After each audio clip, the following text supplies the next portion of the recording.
Hello, good morning, good afternoon, good evening, wherever you are in the world. Welcome to the Celtic Down Under Weekend Review. My name is Anthony McGuire. I'm joined by Dave Campbell and Paul Massey as we cover Celtic 5, Kilmarnock 1. Should have been our league-winning match, but unfortunately not to be. But a better performance all round and a sunny day at Paradise. We'll get into all the minutiae of the game shortly. Dave, good to see you, mate. How was your weekend? Yeah, all good. Very, nothing exciting really. I just done what I could, as I mentioned off air. My knee's gone, so I'm trying to protect that as much as possible. But so I'm trying to rest, which is I don't do rest very well. I'm quite an active guy. I need to be moving a bit, so it really frustrates me. But yeah, so nothing exciting at all. If there's any physios listening today, please reach out. Dave probably needs a bit of rehab, but we'll hopefully get well soon. Paul, you're looking about 20 IQ points smarter tonight. What's happening? Yeah, we did the gag about the old spectacles. I'm usually on contact lenses. I've been for 30 odd years. So my wife bullied me into getting glasses to give the eyes a little rest. So I'll roll them out occasionally. But yeah, no, good weekend. What did we get up to? We did. Mate was involved in some boxing on Friday night, so I went and watched her. Which was good. Not full. It was full contact, but not like full. It was like a sparring kind of competition with a gym rather than out and out points. But good performance there, and a few beers before and after. Other than that, pretty chill. Kept quite a quiet weekend. After a few busy ones, so yeah, rested and relaxed, and nearly there on the old title. It'll drag out one more fixture by the looks of it, but good performance after the disappointment of last week. Well, I was actually in Sydney, so I flew out Friday morning and had a couple of nights in Sydney. My very incredibly infinitesimally small share of a horse was running on Saturday at Randwick, so unfortunately ran fifth. Had a wide barrier draw, but good run. So it was great to see it live. Very exciting. Randwick, beautiful race course. So if you're ever in that part of the world, definitely worth checking out. And we got a fantastic day weather-wise as well. It was nice and sunny, and it was really, really good day, and good to spend it with some friends. So that was nice. But then I had the added challenge of watching Celtic at 9:30 rather than 7:30 Perth time, and after 2 days of solid drinking, I think I tapped out at about 55 minutes into the second half. So I think the job was done by Celtic by that point, and I think the job was done by me at that point as well, because needed my beauty sleep. But had an early flight back to Perth on Sunday. But yeah, like I said, it was a good weekend, and capped off by a strong Celtic performance. So obviously, we might as well get into it. Rodgers did ring the changes, as we sort of alluded to last week, after obviously a very poor performance in Perth. So a few changes, ones that jump out. Obviously, Greg Taylor coming back in for Jeffrey Schlupp. Liam Stales coming in for Austin Trusty. And then we also had James Forrest coming in on the wing.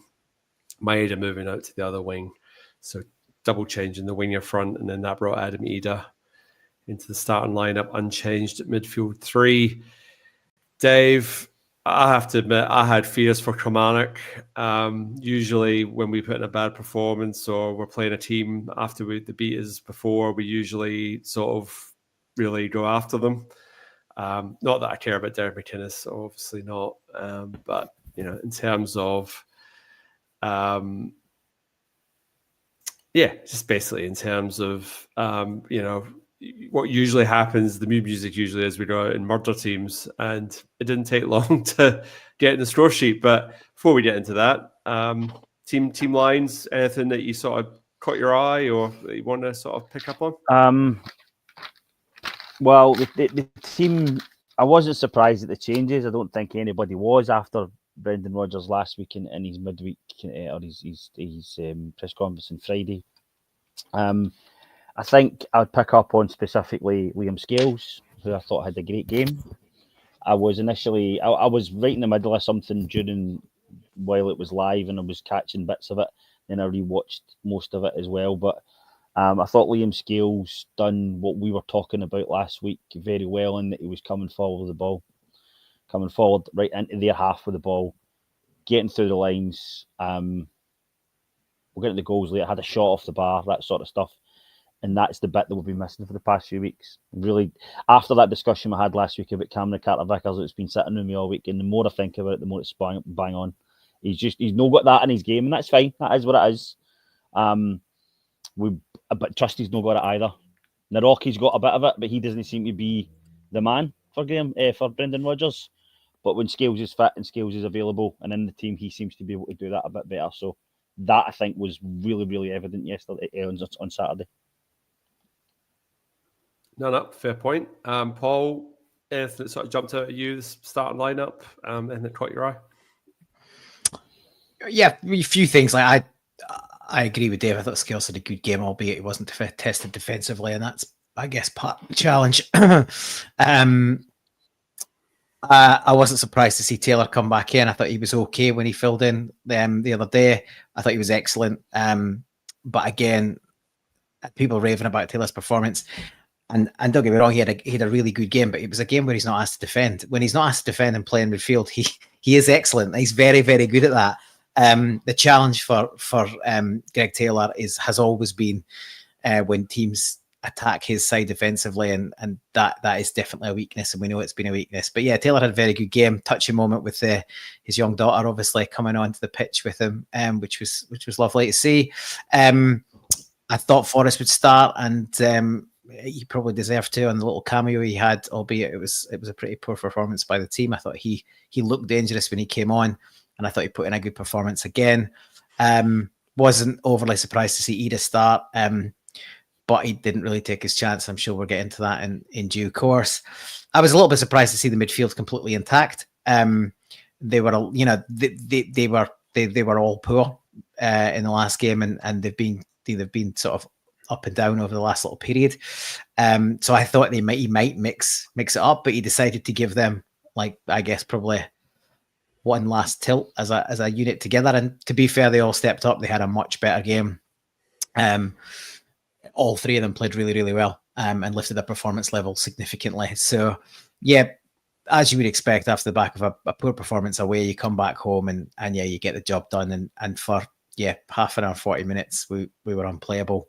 Killie didn't really know what hit them, but equally, I don't think they really covered themselves in glory in terms of some of the, obviously we'll get into it with the Cameron Carter-Vickers goal, for example. They had a warning with Skills before it, let him waltz in and have a dig from distance, let him do the same, and he punished him. I just thought they stood off us a bit too much, and a team that's battling relegation, you'd think they'd be right in their faces. You'd think they've seen what St Johnstone did to us last week and try and replicate that in some way, and they never got started. And yeah, we were well worth our win, and a lead that we'd built up quite early. 420 somewhere saying hail to you, sir. Thank you for joining us live. Look, I think the body language between St Johnstone last week and Kilmarnock this week, if you extrapolate that over the rest of the season, you'd have to think St Johnstone are half a chance for maybe climbing themselves out of the mire, and Kilmarnock are sort of in free fall. No Cal Vassell for them, so he's usually a bit of a bully up front. Causes us some issues, but he wasn't available, so they were kind of a bit anonymous up front. I felt we just kind of absolutely strangulated them. And I think at one point in the first half, it ticked over to 90% possession for Celtic, which is at least 15% higher where it normally sort of usually sits. So we absolutely suffocated the life out of them. And some of the passages of play were just I mean, all right, I'd had a few beers and a few wines by that point, but regardless, it looked pretty good from where I was sitting. Dave, I mean, it didn't take too long for us to get in the score sheet, 9 minutes. We might as well talk about the goals because they were some absolute belters. Obviously some easy goals in there as well, but first one, some intricate play. And I think just before you get there, Dave, a thought crossed my mind driving home from work tonight, just about Greg Taylor and his divisiveness amongst the support and whether it can be a bit Jekyll and Hyde. And I think you'd have to say Greg Taylor's probably Celtic's James Tavernier. Because when James Tavernier is allowed to attack and not really have any pressure on him, he whips in dangerous crosses. He's a threat. He basically becomes an extra midfielder for Rangers. Or he did. Whether he still does this season, debatable. But in the past, that's what he's done. Greg Taylor at his best for Celtic, he basically becomes another number 6. He basically becomes that double pivot that we talk about. He becomes the guy who picks the ball up. By dragging himself inside, he creates a lot of space. Now, the other thing that probably helped Greg Taylor on Saturday was the fact that Daisen Maeda was playing in front of him. So in the previous so many weeks, Schlups had Jota in front of him. And Jota and Maeda, the work rates are just different. They're different players, so on and so forth. But as you pointed out earlier, Paul, Greg Taylor going forward when there's absolutely zero pressure coming back at him, he looks a world beater. He's great. Like his deliveries, he's driving runs, he's intricate passing. He looks good. But it's when the ball keeps getting popped over his head or on top of his head, that's when he gets put under pressure, and that's sometimes where he gets found out. So it's just interesting. I just kind of felt there's a little bit of a possible sort of match there between those two players. And I can understand because, Tavernier gets the Rangers fans, some people think he's the best, some people think he's hopeless. Obviously, we have a laugh at his expense because he's the captain and he's oversaw us winning trophy after trophy after trophy. But I think that's why Greg Taylor just comes in for stick. It's if you look at him as he's left back, therefore his first decision or his protocol should be to defend, but his stronger suit is definitely almost playing in that sort of inverted fullback role in an attacking sense. I've totally went off a bit of a tangent there, Dave. Sorry, I can't even remember the question I was asking you. I think we're going to talk about the first goal. So lead into that and fire away. Yeah, but you've got a point about Greg Taylor. You've got a point about, and specifically left backs and right backs. It's Celtic domestic. Sorry, Dave, you're just cutting in and out there, mate. I might just, what I'm going to do is I'm just trying to mute. Not to defend. Mute you just for a second. Because. Just going to mute you for a sec, Dave, and just give yourself a chance just to catch up because you're just on a bit of a lag. Paul, first goal, mate. What were you thinking? Yeah, look, on your point on Greg Taylor, I was thinking about this myself today as well, actually, and I was thinking if he could defend how you would want him to defend, he's a 25-30 million pound player. Do you know what I mean? Like he's that good when he steps into the midfield and links the play, and he did it for the first goal. So yeah, he basically found himself some space, got the ball forward, then acted as a wall for Hatate. Hatate picked the ball up deep or wide on the left and sort of came in, played a 1-2, got it back. That created the space. And then he whips an absolute cracker into the top right-hand corner. I think in his interview afterwards, he said it was his best goal of the season. It'd be one of the best goals he scored in a Celtic shirt, and he has scored some crackers. You probably have to go into that second one against Rangers in the 3-0 game to probably top it. It was a fantastic finish. And just what you kind of want early for a player like Rio Hatate.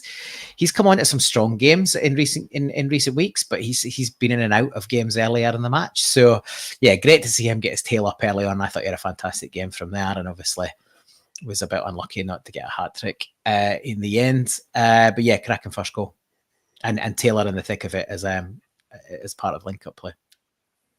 Sorry, Dave, you just see how your reception's going now, mate. Are you? Yeah, I don't know what's going on. Yeah, so That's yeah, fair. we'll go over the goal rather than the specifically what I was saying. So for me, when I look back at it again afterwards, it starts actually the first goal starts from Sinisolo, because he comes out to take the ball, and rather than launch it, he just cuts back inside and builds it from the back. Then it goes through a few players. There's a couple of great passes, and the bounce from Hatate to Taylor and Hatate finish, as Paul says, is just, it's unstoppable. And what I noticed, and Paul mentioned it earlier, Killie backed off us for that first half an hour to 40 minutes. Absolutely just backed straight off us.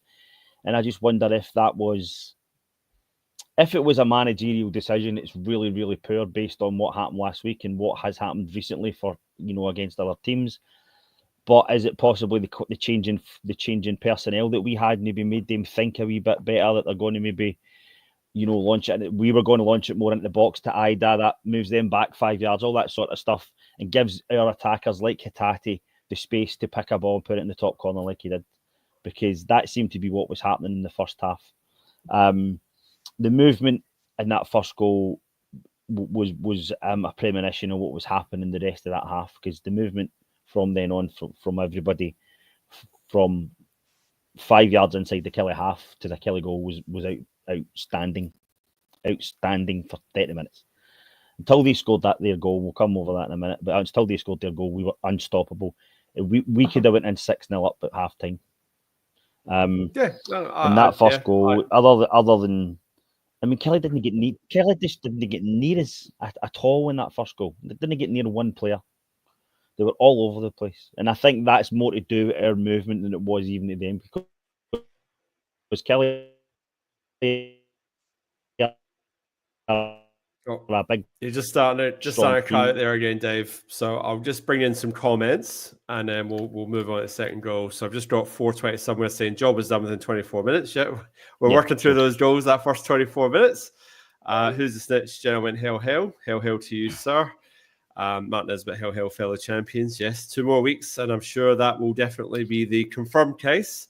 We're obviously unofficial champions this season so far.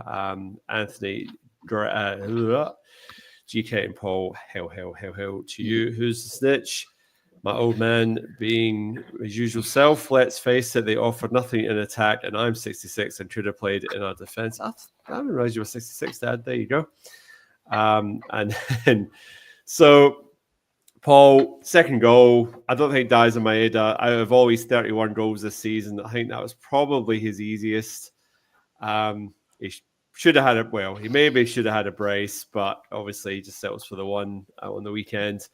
What was the take home from this? Because what I really liked about this was it was just the delay in playing the pass out to AJ. Just held it up, drew in the Kilmarnock player because they were hesitant to press, and then as soon as they made the move, played the pass, and the rest, as they say, is history. But what was your thoughts? Yeah, well, we passed it about well prior to that, but yeah, you're right. The little bit of class in it is Engels just having the wherewithal and the composure to just stop the play and basically let things happen around him. So he waited for AJ's run, and he got it. He waited to draw the players towards him, so there was enough space to knock the ball in behind. And then he waits through the eye of a needle, a perfectly weighted pass. AJ doesn't have to break his stride. It's gone beyond the defenders. They can't get to him. And he meets it with perfect timing, and plays a good solid cross flat pass across the 6-yard box. We get a bit of luck. The defender sort of tries to block it and is obviously worried about an own goal, and it sort of bobbles through his legs, and then Maeda I doubt he'll score an easier goal this season.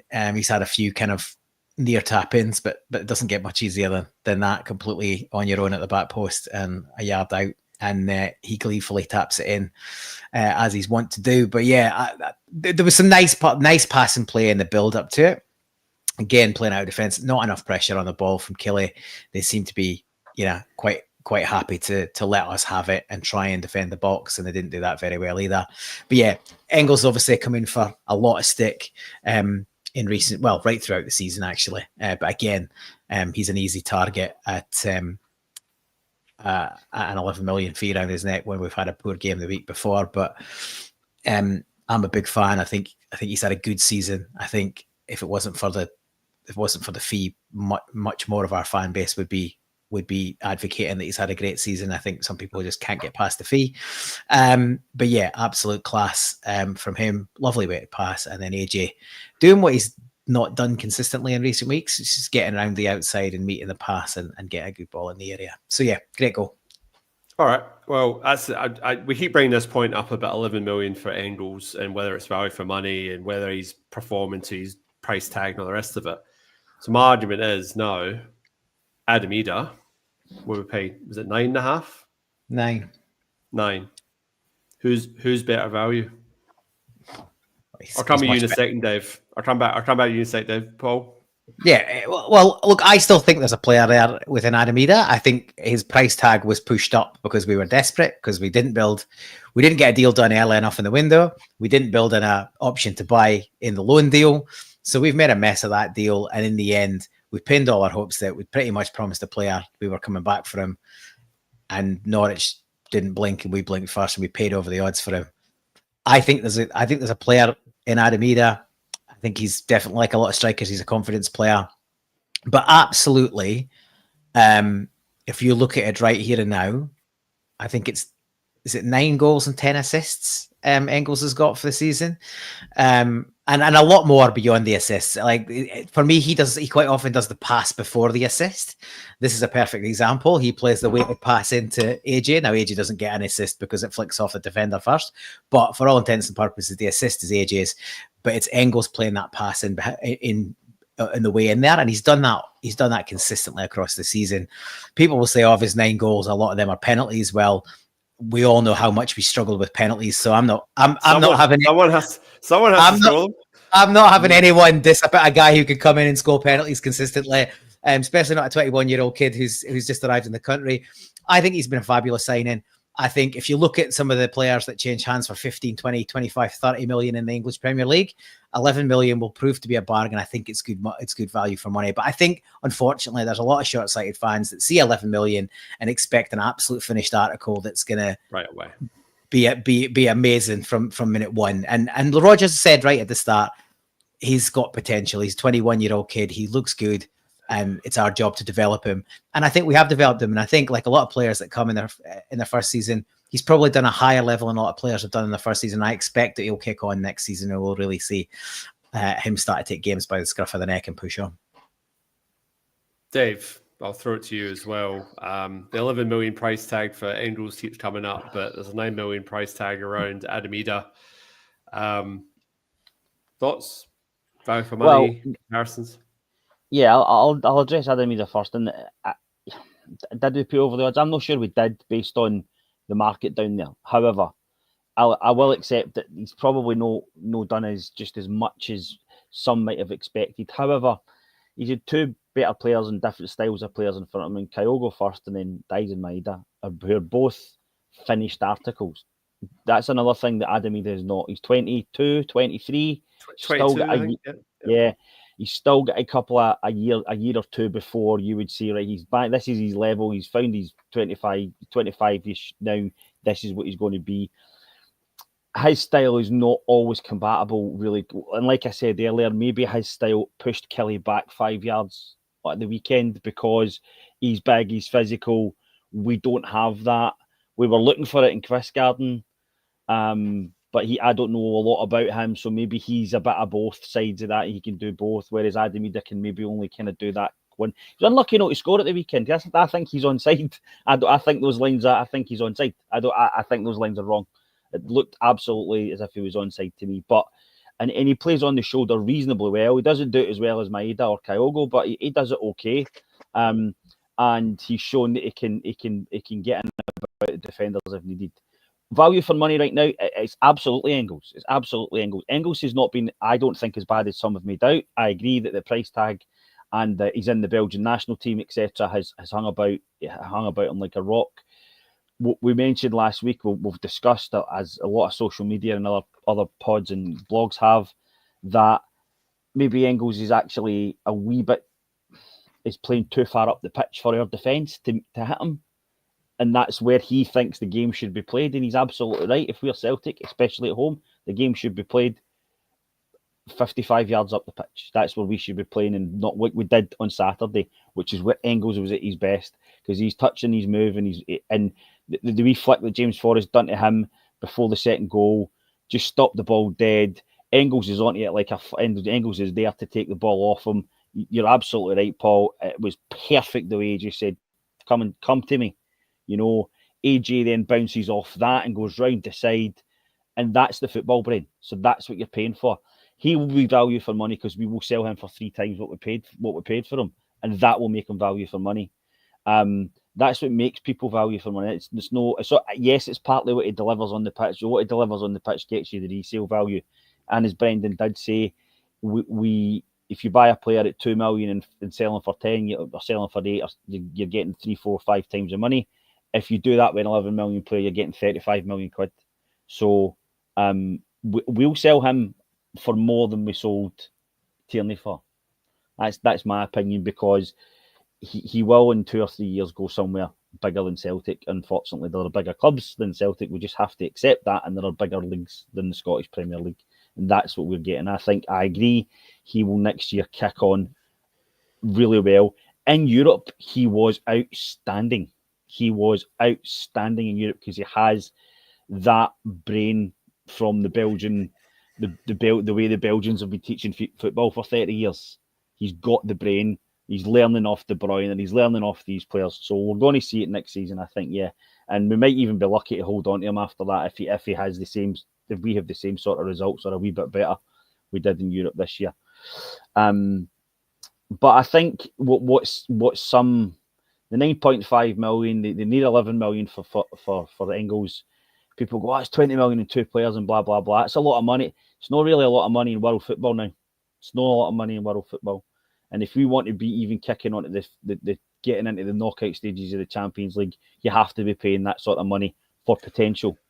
That's just the way the world is. Well, you either need players like that. You either need players like that on your park, or you need players like that on your bench. I mean, whether Adamida's a starter or not, you need that caliber coming off the bench if he's not starting already. So if Maida's taking him out of the team, or Kyogo, or whoever it was, you still need the ability to change a game, particularly in Europe. And that's ultimately where Celtic needs to be focused on. It's not what we can do in the league. It's what we need to be able to do in Europe. It's worth mentioning, while Ida has been a little bit disappointing compared to 1, the fee, and 2, probably his contribution in the second half of last season when he came on loan, he had still contributed, 15, 16 goals for the season in all competitions. Yeah. He scored, he didn't look out of place against Villa. He looked great against Villa. He scored 2 goals. I do think he suffers a little bit from, he's not a first pick because Kyogo first and then Maeda, as Dave says. And also he doesn't play like those players. So the team's got to think a little bit differently. And I don't think we've played it. And I said this before Kyogo left in January. The first half of the season, when we probably played our best football up until, very recently, if you count the other day, most of our best football was played in the first half of the year. We still didn't get service into the front man. Most of the goals were coming from wide or midfield. The central striker was left a little bit forlorn with a lack of service. Kyogo didn't score as many goals as you would want. He didn't see as many opportunities, and Adamida suffered the same. And I was bemoaning the fact last week that you get Adamida on and you don't sling a single cross into the area for him to go and attack. Look how he did. That's what he did. We did well against Villa. And that's what he did well. He fed off very few chances. We put it in between the posts, inside the 18-yard box between the posts. Get it in front of him, and he's an instinctive striker. He's a bit like Giakoumakis. He has to think about it for too long. He probably doesn't, come up with the best result. But you get it in the danger area and give him supply. He's an instinctive finisher, and he's a confidence player. And if you're not playing every week, then these things are going to sort of lag on you. All of that said, I thought he had a pretty disappointing game. I know there was some disagreement in the group chat on Saturday night, and some people disagreed with me. But I don't think he had a good game. He didn't really hold the ball up well. It didn't really stick. He tried quite a few flicks, and I'd have liked to see him hold it in a bit more and just pop off simple passes. He was trying the little back heels and flicks, and they look great when they come off. But if they don't come off it just builds pressure on you to produce. And yeah, I want him to be a success. Like, you know, he pretty much dragged us over the line in the second half of last season. Mm-hmm. You know, the goals he scored when he came in as on loan, and obviously the cup final winner as well. I was a big advocate for signing him. Even at 9 million, I thought we needed to get him in the door, mainly because we didn't have anyone else, and that was clearly our top target. But yeah, it probably hasn't really kicked on to the degree you would want. But I'm not writing him off yet. I think if we try and play to his strengths a little bit better, then, and I still think there's probably contribution from in the remaining handful of games this season as well. Sorry, Dave. Yeah, one of the things I've noticed about it, I noticed it yesterday in the first half as well. He comes back, which you expect a striker to do, try and win the ball sometimes, but he's no Dyson Maeda with his pace, and he's no Kyle with his pace either. And what happens is he comes back, I think, to win the ball and knocks the ball off, and he's not always getting up there as quick as those two would do it, especially Maeda. You know, he's not getting back up the pitch as quick. So sometimes the ball's going back out wide and he's not where he really needs to be, and the ball's having to come back in again. So like that, why, again, my criticism of Brendan Rodgers, it doesn't have a plan B. When he's changing personnel and he's changing maybe tactics, he doesn't have a plan B. It's play the same way and we'll get the goal eventually. Why not change it and work the ball in a bit more? Well, it's interesting, Dave, because I think one of Adam Ida's best games last season was the game away at Rugby Park, which actually sealed us the league win last season. And he led the line tremendously that day. And he was basically the focal point. We pumped it long to get out of pressure, which is unlike how we normally play. And he was just getting it down, getting it under control, and bringing the wingers and the centre midfielders into play. And he did a really tremendous job that day. I think he got the score sheet as well. But yeah, just sort of different games. You know, Killie obviously setting up completely differently. And obviously we had the bit between our teeth. We're at home, not away. But, you know, it's just interesting. And it's just like I said, I think Paul sort of touched on the confidence factor. I think he's not getting a run of games. He's sort of coming off the bench here and there. And sometimes it's hard to build form when you're in that sort of situation. But unfortunately, the form that Dyson Maeda has been in, it's kind of hard to displace that. And it's only the fact that our other wingers probably dropped the ball, particularly last week, that sort of obviously necessitated that sort of change and sort of pushing Maeda back out wide. But it's just an interesting discussion. I don't think there's a right or wrong answer. And I think, you know, I agree. I think there's a player there, but he just, you know, he has the ability, but it's just like he isn't going to get chance after chance after chance in the Celtic team. He's going to have to grab the opportunities when they are presented. So if he is given a rare start, he's going to have to play well, and it sucks. And if you're in that situation, it's crap, because you think, well, I've been cooling my heels on the bench for the last 4 weeks. Now all of a sudden I'm thrown in for a start, and I just have to perform. And it's unfortunate. He's a young player, but that's just the expectation of playing at Celtic. And like I said, I think, you know, he'll function, and we'll get the return out of him. But yeah, like I said, I still don't think he had a tremendous game on the weekend. He was okay, but, you know, I don't feel he grabbed it with both hands. Just to bring bring a couple of comments in, Paul. Just give me 2 seconds. Sorry. Who's the next assassin? What top was that? It was obviously the Samurai Blue. And then my old man's just saying here as well that he feels that Engels gets targeted the first 20 minutes of every game, which is the referee just lets it go. There's probably a bit to say about that at some point. And then 1967 is saying here that fans don't have a clue about price tags, and it all sort of like, you know, we either demote or hyperinflate players depend on, you know, the flavor of the week or the flavor of the month sort of things. So sorry, Paul, what were you saying? I was just going to say the other thing about Ida is that we're probably we're sort of seeing games out now. Like, do you know what I mean?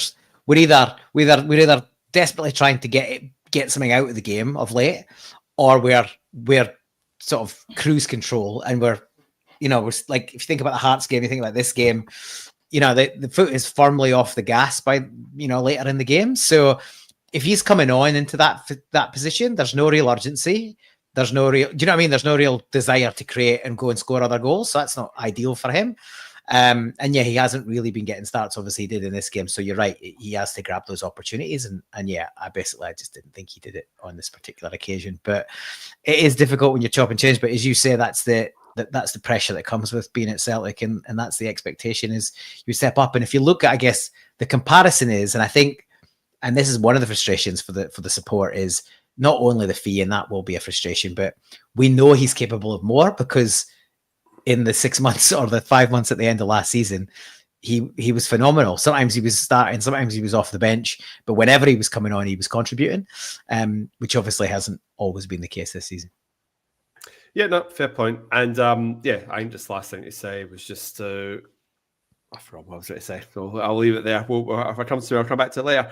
I can't believe we are 35 minutes in and I still haven't been able to talk about Cameron Carter-Vickers' third goal. You know, probably the best goal he will ever score in his entire career, according to Liam McLeod from the BBC. And I have to agree, probably the case as a centre-half. It was a worldie. And Alistair Johnston, he's questioning it on Instagram, saying, I still think he was trying to cross the ball. Dave, I'll give you first dibs. Did he mean it? Did that mean to be a shot, or do you think that was a cross? No, I think he's shot. I think he said it did.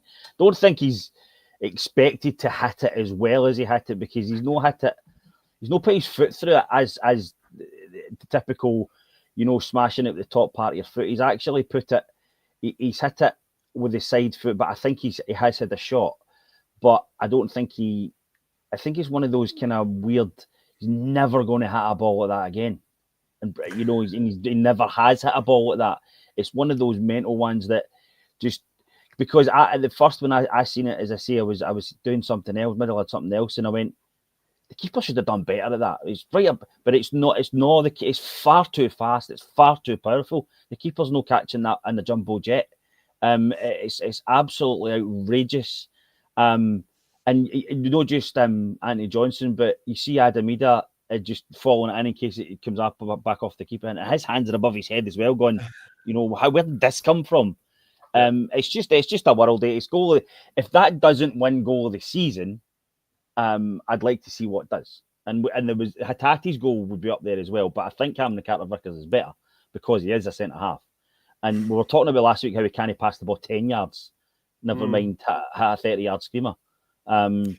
So yeah, it's just because the build up to that was just him and Scales knocking the ball back to each other and just moving 3 yards each time. And then the space just bizarrely opened up for him, and just he went through it like he wasn't even running at full pelt. He was just jogging into it, and it's just one of those things. He's never expected that. Nobody's ever. The keeper's shouting shoot. That's what a goalkeeper's doing, shoot, because I can see it. I can see it all the way. You have to be special to beat me, and it's just come out of nowhere. Well, he did say in the post-match that he shanked at Paul. I guess, I think professional footballers, I guess when you give them a bit of space, they can make you look silly. And I think that's probably Kilmarnock's biggest downfall in that first 25 minutes, 24 minutes, whatever it was the fact that they just gave us too much space. And then they sort of had to smarten up. Otherwise, they were going to get touched up in a massive way. And obviously... managed to save their blushes in the second half, but anything you want to add to that goal? Well, just that they had the one and a few minutes earlier from Scales on the other side. He was allowed to lope forward and just belt one, and the keeper got two hands behind it and sort of kind of managed to push it away and just keep it out, but didn't learn the lesson. Allowed CCV to do exactly the same on the other side, and he hits it even better. And you don't stop it. You don't stop those. And it's sort of almost bent into the corner you're not really expecting. You'd sort of expect the near side top corner, and it sort of goes into the far side. So you're just not going to keep that out. The one it reminded me of, and it's probably the second best long range centre back strike or defensive strike I can think of in a long, long time. And the other one was Kieran Tierney against Kilmarnock as well. I think in a midweek he hit from even further out, more central, and just one of those. An absolute rocket, caught it perfectly. I don't know if I think he might.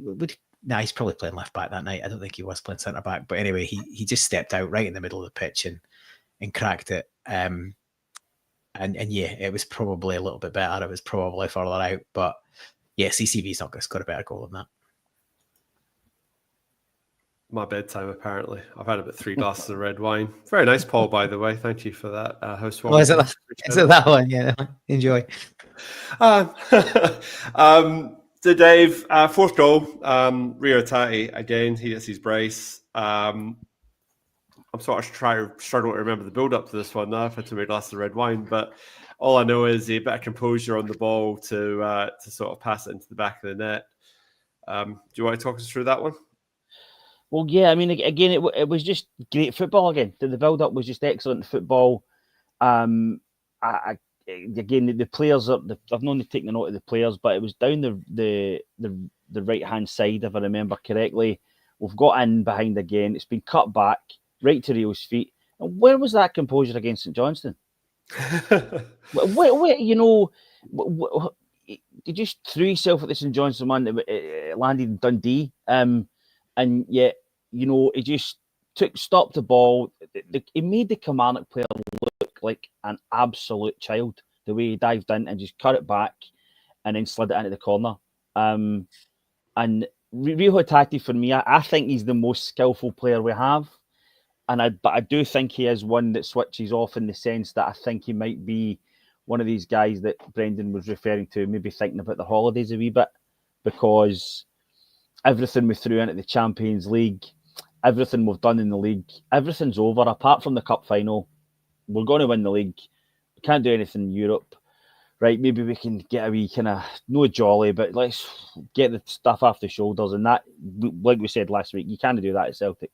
You're expected to be on the ball until the last kick of the ball at the end of the season. And maybe Hatate is one of those. I think it's possible. I can see why you would think that based on some of the body language, but there's a story that came out that you've obviously not heard, Dave, because you'd probably be thinking slightly differently if you had. He was in his local cafe on Sunday morning after the match with his iPad on his own, with his brekkie and his iPad, rewatching the whole game, picking over his performance.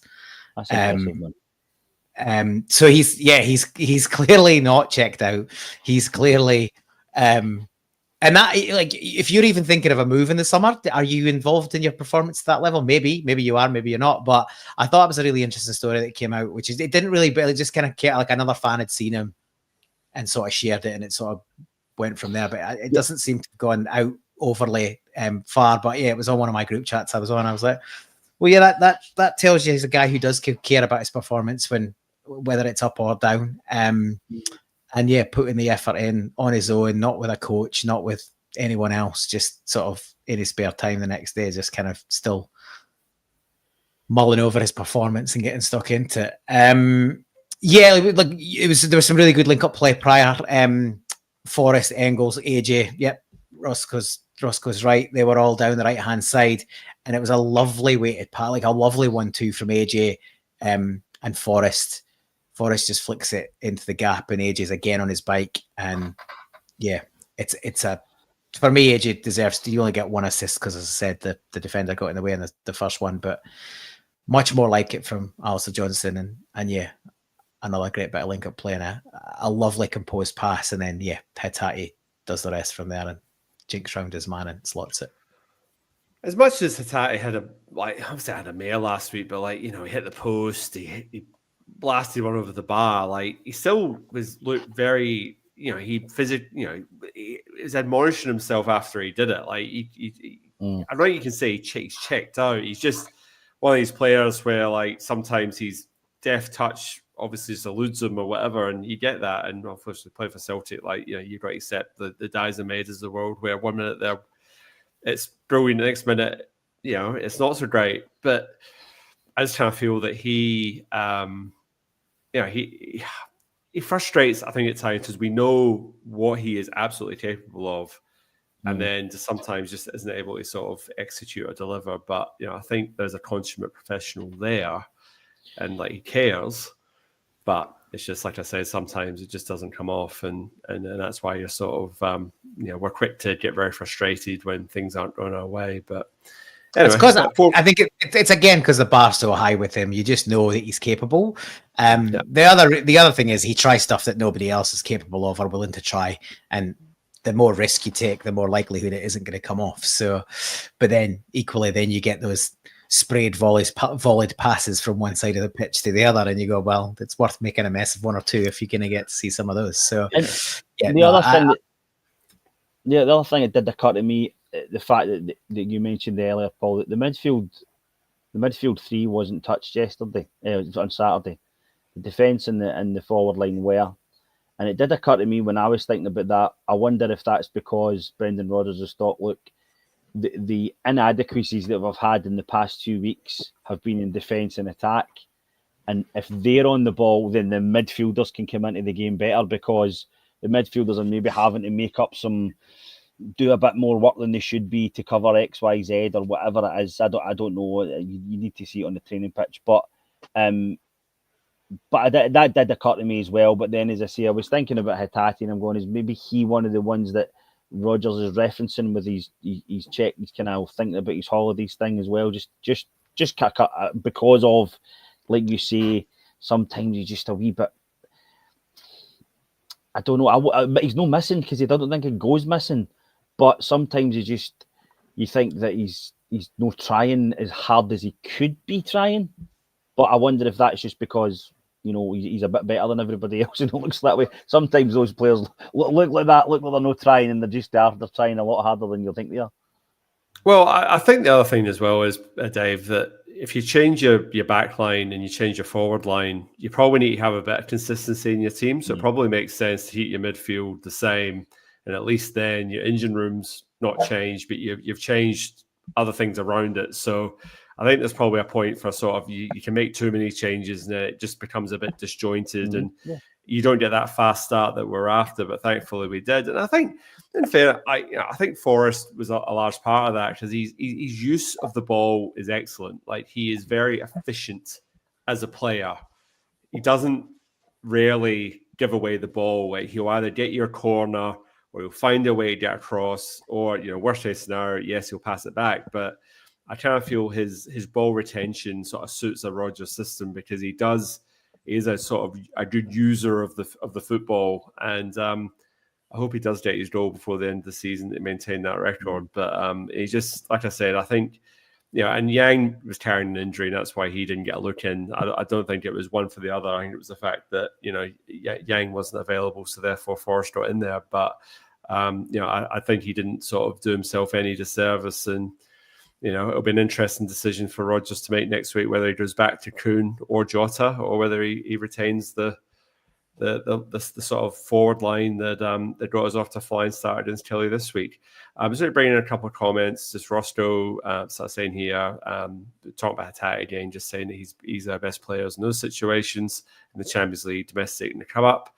And even in St John's, he had a few bad misses, but he was still trying to create a threat. Yeah, I agree. I think you remember the chances from that game last week. Hatate was pretty much on the end of most of them. So, I mean, he was getting into the right position. He just didn't quite pull it off. And like I say, that one, I hit the post. I mean, an extra, a couple of inches to the right, that was in the back of the net. So, fair play. We're actually at 47 minutes. I don't know how that's happened. So very quickly, we better touch on their goal, Danny Armstrong, which I can't believe that's his first goal of the season. So that tells me that Killie are having a really bad season, because he was banging in 5 to 10 goals a season when they're playing well, when they top 6. So he's not been getting a start always, though, as well. That's the other thing. So he's fallen out of favour, which I find crazy. Yeah, because his distribution's great, his delivery's good, he's always a threat. This is my quick question here, Dave, is: was Sinisalo caught flat-footed there? Could he have done better, or it's one of these ones where it's like probably meant to cross it. It's come in as a shot, but what do we think? Yeah, I don't think it's deliberate, but Sinisalo is to blame for me. I wouldn't call him flat-footed. I think he was static. I don't think I think he reacted far too late. But in part because I think it was he's probably preparing for a cross into the middle, and to be in that position so that he can get, if it comes back and goes back the way he's maybe back towards the kind of, as a striker would head the ball back across the way from where the crosses come. He's maybe thinking about that, and it's just been caught that perfect way. But I do think he could have done a little bit better. I think he could have been a wee bit, maybe flat-footed is a bit, because he does look static. He does look as if he's not on his toes as he should be. But he's 21. He's it's one of those things. It's just keepers. The only way keepers learn those things is by them happening to them. It's really being that goalkeeper is at that level of the game. It's the only way you can learn it. You can't even do it in training because it's a different environment. You know, the intensity. I know the intensity in games is different for every player, but and outfield players can learn the passages of play and the positions on the pitch and the triangles and stuff like that. Keepers can't really do that with those shots because nobody's going to do that in training. Or if you do it in training, it's you can only learn it in a game. So you just need to knock it up to experience. It is a bit of a fluke, but you could have done a wee bit better, I would say. No, so that's fair, Dave. And I think that's the key being a Celtic goalkeeper is you just have to be switched on for 90 minutes because you're not going to do very much. And you just have to be, when these freak shots, crosses, whatever you want to call it, come, you've just got to be switched on enough to be able, and that's where Joe Hart was really good for us, and obviously Casper Schmeichel's been great for us as well. Experienced goalkeepers who just don't switch off at all within that 90 minutes. So I think as a young goalkeeper, it's probably just that learning that lesson of being got to be on it for 90 minutes, and you might only be judged on one save, two saves, but you just have to make them, and that's it's probably shit if you're a goalkeeper. I'm not a goalkeeper, you're a goalkeeper, Dave, but that's unfortunately the reality is you just have to be switched on and make those saves. And in fairness, Sinisalo did make those saves against Hearts early doors that allowed us to then build a lead and win that game. So he is capable. I'm not saying he's not capable. I'm just saying that he just needs to be switched off for that 9 minutes. I don't want to sort of dwell on that because at that point, 4-1, we were still absolutely romping it. Just one thing on it we touched on earlier. I think Greg Taylor's got a part to play in that goal because, first of all, it's not a free kick, but anyway, the ball's come in, it's been flicked on by the Killie player. I don't know who he beat in the air. Greg Taylor doesn't get out fast enough to Danny Armstrong. He allows Danny Armstrong to get in and get back. He should be out quicker and take him right into the corner, and he doesn't do it. Yep. Is it not Engels that's on him? I think it's Engels that's out there. I think Engels loses the header. Nah, it's Engels that's with him when he crosses the ball in. It's Engels that shows him. Taylor's in the box. Taylor's in the box actually, which I found weird because to me Taylor should be out there. Again, it's about positioning, right? Taylor plays midfield most of the game. He's sitting taking a midfield position up in the box, and he's one of the smallest players in the team. Whereas if Engels is in the box, he's got the height to help defend it, and Taylor could be out there pressing him. But no, Taylor gets caught in the middle of the box, and it's Engels that's out there. And he again probably doesn't know the player that well enough, and he's quite happy to show him inside. And then he just doesn't get close enough, and then he whips in he's not trying to score. He's just trying to whip it in. Ross was saying it was Eda that was beaten in the air, and it was Engels that went out. So there you go. All right.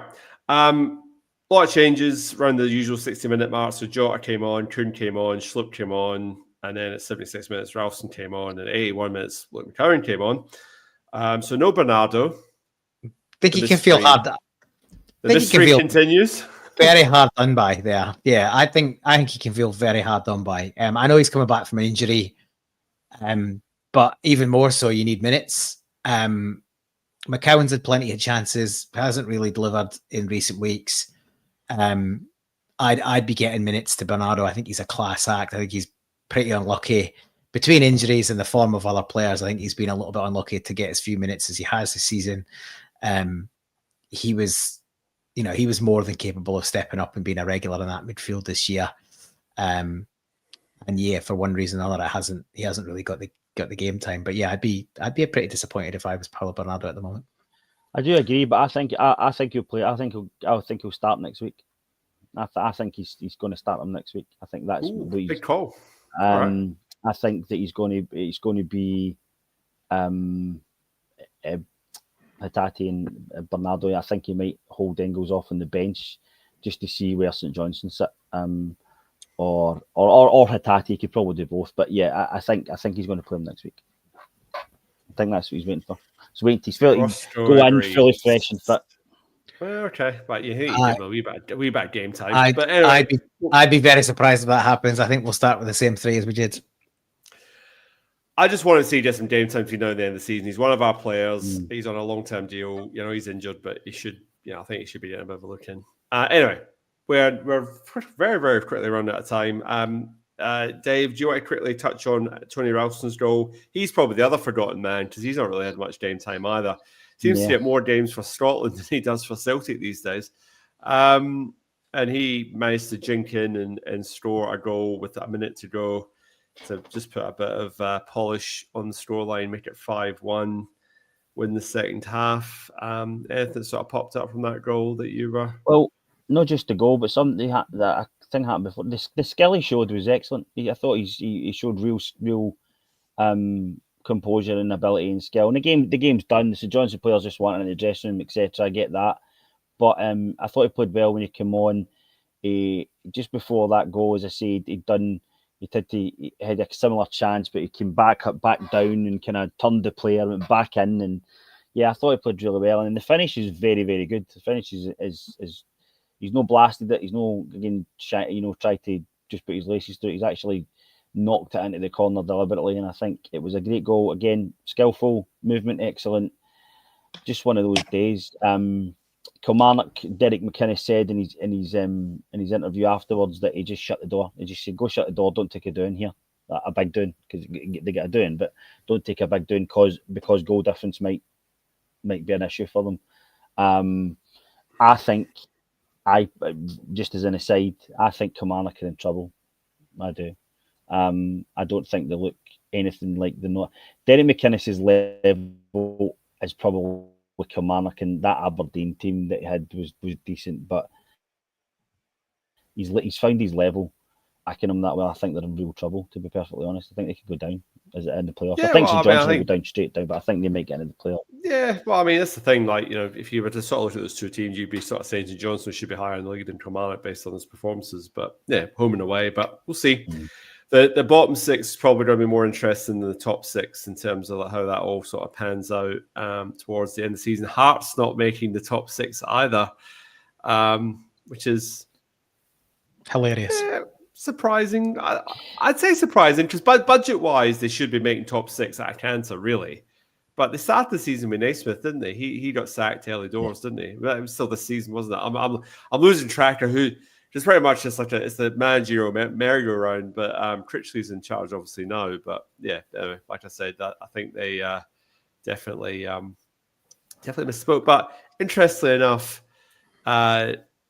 your man was singing Celtic's praises on Sports Scene this weekend. So although he's a dyed-in-the-wool Hun, he was certainly thinking Celtic were just unplayable. So there you go. Derek McInnes said that after the game on Saturday. He said, when you see Celtic play like that, you think, how do they lose any games in domestic football?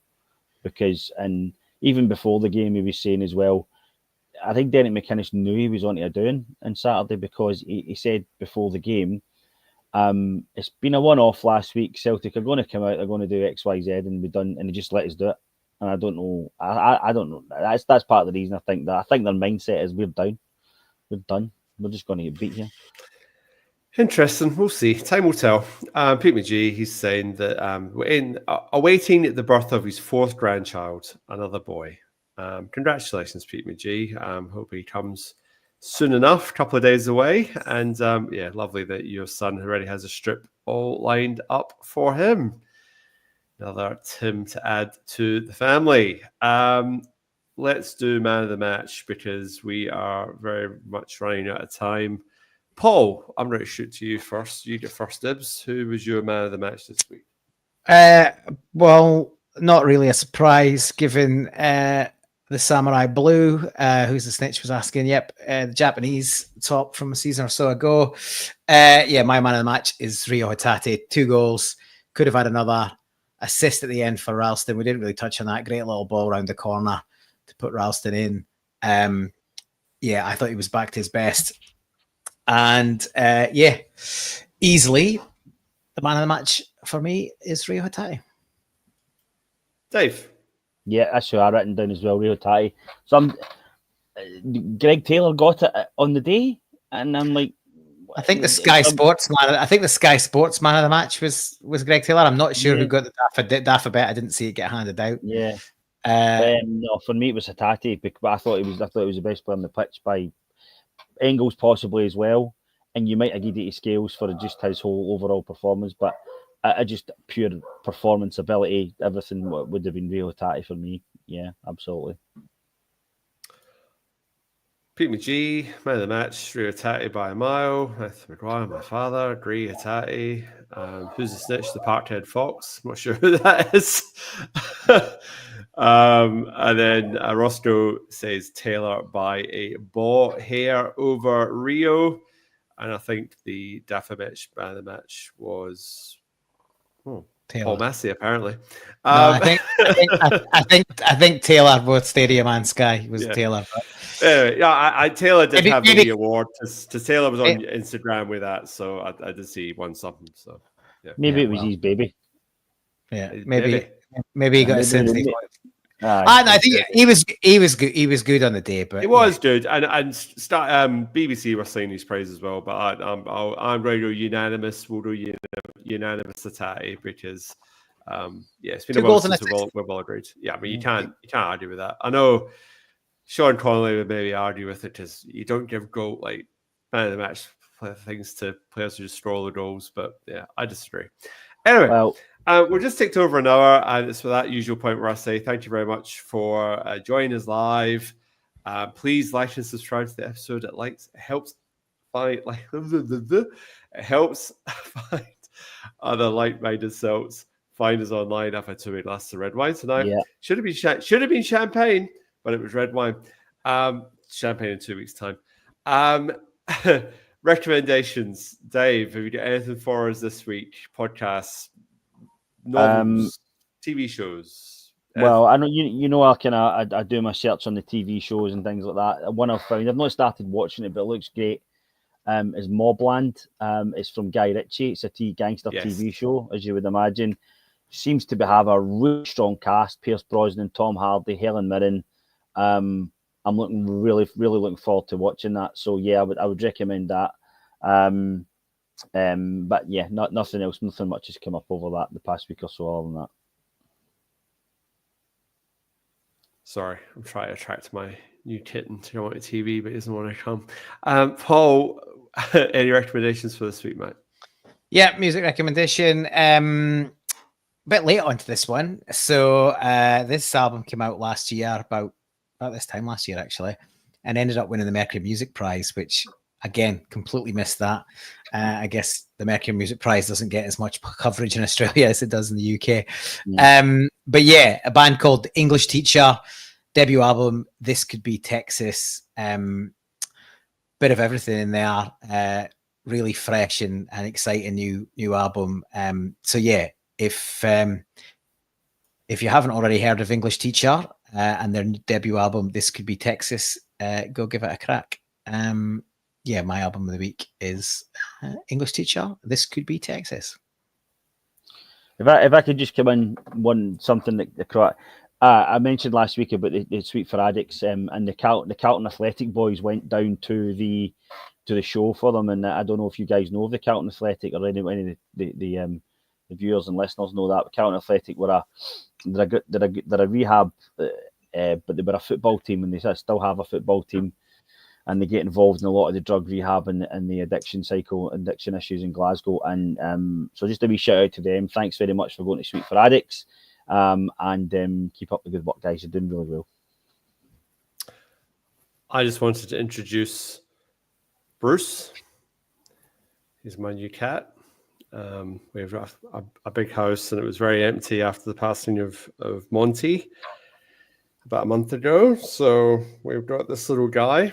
And he's been great. So he's now going to be hopefully a semi-regular feature on the podcast moving forward.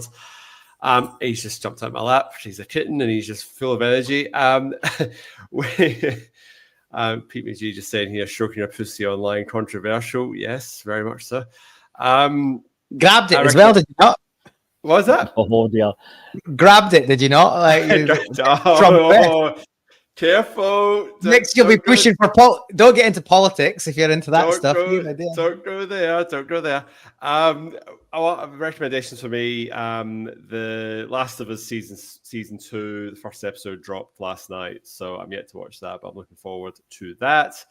It was the White Lotus season finale last week. I managed to watch that last night, and it was satisfying enough. I found the season wasn't quite as good as previous seasons, but that's just my personal opinion.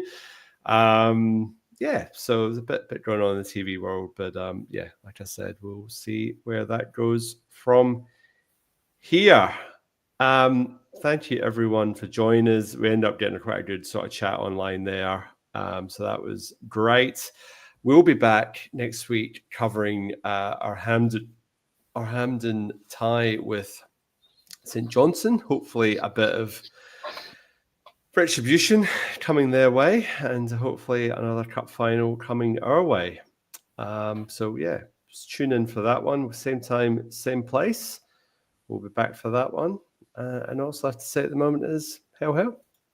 Yep. Hail, Guys.